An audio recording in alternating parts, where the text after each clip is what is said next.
Өмнөх дугаарт би дэлхийн хамгийн том 4 аудитын компани амжилтын гол шалтгаан дээр анализ хийсэн бол энэ удаа нэг жилд Монгол улсын нийт экспортын орлогоос нэг дахин хэмжээний борлуулалтын орлоготой байсан 85 мянган ажилтнтай дэлхийн хамгийн том 5 аудитын компани нэг Артур Андерсны бараг дампуурлын ирмэгт хүргэж жилийн 85 мянган ажилтныг ажилгүй болгосон цөөхөн эдэн удирдлагын ганцхан тэр алдаатай шийдвэр бодлого юу вэ?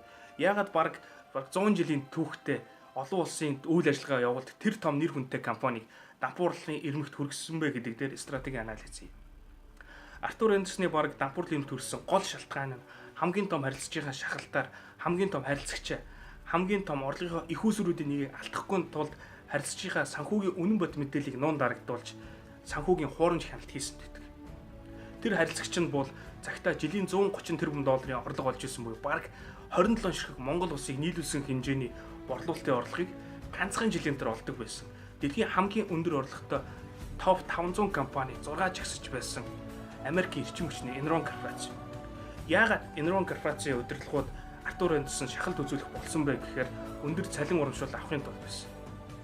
Учир нь Enron-ы удирдах зөвлөл, удирдах ажилтнуудын цалин урамшууллын системийг борлуулалтын хувь хэмжээ хувьцааны үн ханжтай холбож өгсөн.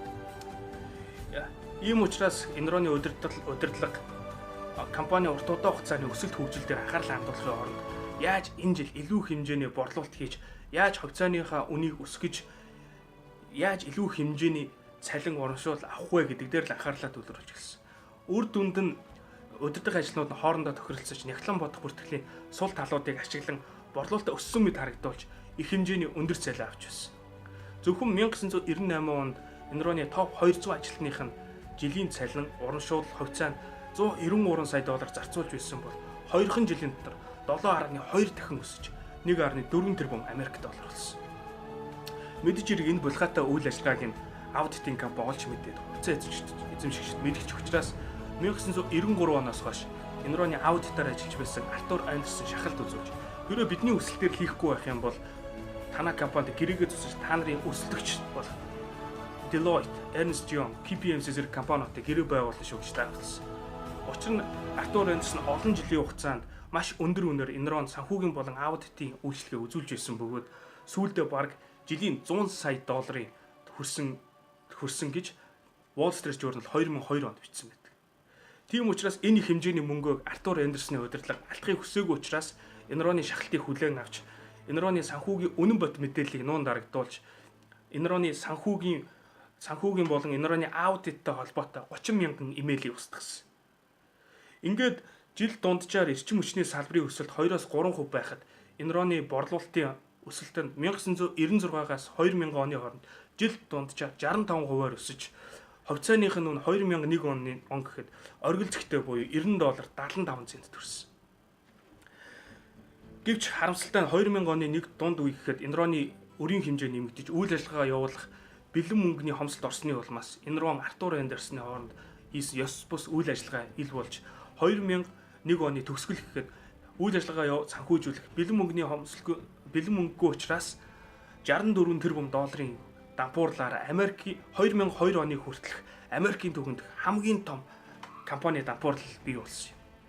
Мөн Артур Андерсон ёс зүг үйлдэлээсээ болж аудит хийх үйл зөвшөөрлөө хураалгаж 85 мянган ажилтан ажилгүй болсон. 100 сая долларын төлөө хийсэн цөөхөн эдэн удирдлагын ганцхан үйлдэл жилийн 9.3 тэрбум долларын орлоготой 85 мянган ажилтнтай бараг 100 жилийн түүхтэй компаниг бараг дампуурлын ирмэгт хүргэж 85 мянган ажилтныг ажилгүй болгож Enron-ы 1.5 сая хувьцаа эзэмшигчдийн 40 тэрбум долларыг салхинд хийсгэсэн. Хэрвээ Артур Андерсон энэ буруу шийдвэрийг гаргаагүй байсан бол Enron-ы 85 мянган ажилтан ажилтайгаа байж Артур Андерсон одоо хүртэл дэлхийн хамгийн том 5 аудитын компани нэг хэвээрээ байх байсан. Мөн Enron-ы 1.5 сая хувьцаа эзэмшигчдийн 40 тэрбум доллар салхинд хийсэхгүй байх байсан. Эндээс бид нэр 3 зүйлийг сорж болж байна. Нэгт хэдий их ашигтай байсан ч хамаагүй хэрвээ ёс зүг эсвэл хууль бус зүйл байх юм битгий ялахгүй зүйлээс ямар нэг гарц гिचээр 100 сая долларын төлөө 9.3 тэрбум доллараар Артур Андерсон долларын бизнесээ дампууруулж байгаатай адилхан юм болох вэ? Артур Андерсон шиг. Хоёр хэрвээ хянаж чадахгүй бол битгий бусдаар ажиллаа хийлгэж байгаа. Учир нь хэдий тухайн үеийнхээ хамгийн шилдэг хүмүүсээр Enron-ы удирдах зөвлөл багаа бүрдүүлсэн ч гэсэн гүйс захирал болон удирдлагын бага хян чадаагүй учраас 64 тэрбум долларын хөрөнгөтэй компани дампуурсан гэдгийг та санаарай. Гуравт ажилтнуудынхаа цалин урамшууллыг зөвхөн борлуулалтанд битгий уйж байгаарай. Хэрвээ борлуулалтаа уух юм бол таны компани өнөөдөр ашиг олж болох маргааш Enron шиг болох өндөр магадaltaй гэдгийг бас санаарай. Хэрвээ та энэ мэд дэлхийн шилдэг компаниудын алдаа оноо амжилтын дараагийн 96 анализыг хүлээж авахыг хүсэж байгаа бол манай бизнес стратеги анализ группт нэгдэж манай пэйжийг дагаарай. Дараагийн дугаарт дэлхийн шоу ертөнц кино урлагийн салбарт цахиур агалсан алдарт Netflix-ийн гүйцэтгэх захирал Reed Hastings-ийн удирдлагын арга барил дээр стратеги анализ хийх бол ямар арга барил нь Reed Hastings-ийг стресстүүлж, ямар арга барил нь түүнийг өнөөдрийн зэрэгт хүргэсэн бэ гэдгийг та дараагийн анализаас мэдэх бол.